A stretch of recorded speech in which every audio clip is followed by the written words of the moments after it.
સૌરાષ્ટ્રની સૌથી મોટી ગણાતી સરકારી હોસ્પિટલ અવારનવાર ચર્ચાના ચકડોળે ચડે છે ત્યારે સિવિલ હોસ્પિટલના અધિક્ષકની ઓફિસ સામે જ દર્દીને બે અજાણ્યા કણસથી હાલતમાં થાંભલે બાંધી જતા ભારે ચકચાર મચી જવા પામી હતી। રાજકોટ શહેરની સિવિલ હોસ્પિટલમાં દરરોજ હજારો દર્દીઓ સારવાર માટે આવતા હોય છે ત્યારે ગત રાત્રે હોસ્પિટલમાં દાખલ એક વૃદ્ધને કોઈ હોસ્પિટલના અજાણ્યા બે ઈસમો સિવિલ હોસ્પિટલના અધિક્ષક વત્સરાજની ઓફિસ સામે થાંભલે બાંધીને જતા રહેતા ભારે ચકચાર મચી જવા પામી હતી। અહીંયાથી પસાર થતા લોકો આ જોઈને અચંબામાં મુકાઈ ગયા હતા અને એકઠા થયેલા લોકોએ બંધક બનેલા દર્દીને મુક્ત કરાવ્યો હતો અને ફરીથી ઇમરજન્સી વોર્ડમાં દાખલ કર્યો હતો। અગાઉ પણ 2 વાર દર્દીઓને રેનબસેરામાં મૂકી આવ્યા હોવાની ઘટના બની છે। ત્યાં વધુ એક હોસ્પિટલનો ઘોર બેદરકારી પ્રકાશમાં આવતા તંત્ર સામે ભારે ફિટકાર વરસાવવામાં આવી રહ્યો છે। બાઇચા મુકેશ પટેલ, સામાજિક કાર્યકર, રાજકોટ। દર્દીને થાંભલે બાંધનારની શોધખોળ કરવામાં આવે અને હોસ્પિટલમાં લાગેલા સીસીટીવી કેમેરા ચેક કરીને યોગ્ય કાર્યવાહી કરવામાં આવે તેવી માંગણી ઉચ્ચારવામાં આવી રહી છે।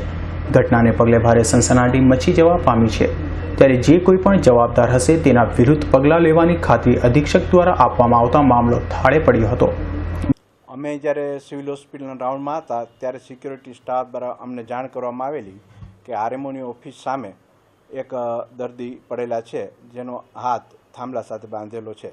અમે રૂબરૂ આવીને આ અંગે જોયેલું તપાસ કરતાં આ દર્દી અગાઉ ઓર્થોપેડિક હોસ્પિટલ વોર્ડમાં દાખલ હતા અને તેમનું ઓપરેશન કરવામાં પણ આવેલું। ત્યારબાદ તેમને પ્લાસ્ટર આપી રજા આપી દેવામાં આવેલ। કોઈ કારણસર કોઈ વ્યક્તિ અથવા કોઈ સામાજિક કાર્યકર આ વ્યક્તિને ફરી વખત હોસ્પિટલમાં લઈ આવ્યા હોય તેવું જણાય છે।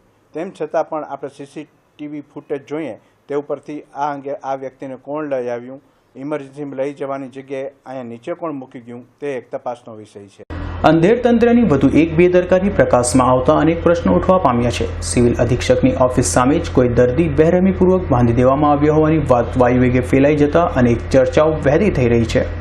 ત્યારે અગાઉ 2 દર્દીઓને રેનબસેરામાં મૂકી આવવામાં આવ્યા હતા, તેમાં પણ હોસ્પિટલનો સ્ટાફ ઇન્વોલ્વ હતો અને વધુ એક દર્દીને બહાર બાંધી દેવાની ઘટના બનતા હોસ્પિટલ સ્ટાફ ઉપરથી લોકોનો વિશ્વાસ ઉઠી ગયો છે। રાજકોટ સિવિલ હોસ્પિટલ કોઈના કોઈ મુદ્દે સંકળાયેલી હોય છે। એમાં વધુ એક ઘટસ્ફોટ છે કે જે દર્દીને અહીંયા થાંભલે કોઈ હોસ્પિટલના સત્તાવાળાઓ બાંધી અને નાસી ગયેલ છે ત્યારે એ દર્દી એટલો કરુણતાથી પીલાતો હતો કે એના હાથની અંદર પ્લાસ્ટર હતું, બીજા નંબરમાં એના સળિયા હતા, ફ્રેક્ચર હતું। એવા દર્દીને થાંભલે બાંધ્યો અને ખાસ કમનસીબી રાજકોટની દર્દીઓની એ છે કે સિવિલ સર્જનની ચેમ્બરની સામે જો પેશન્ટને આવી રીતના ક્રૂરતાથી બાંધી અને નાસ્તા રહી જાય આરોપીઓ તો ખરેખર આવા લોકોને આગવી ઢબે પૂછપાછ કરવી જોઈએ અને તપાસવા જોઈએ।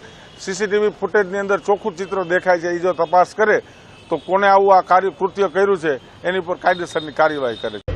આ બંને પ્રકરણમાં તંત્ર ક્યારે પગલાં લેશે અને ક્યારે જવાબદાર સામે કાર્યવાહી કરશે તેની ઉપર સૌની મીટ મંડાઈ છે। દેવાંગ ભુજાણીનો રિપોર્ટ, S9 ન્યૂઝ, રાજકોટ।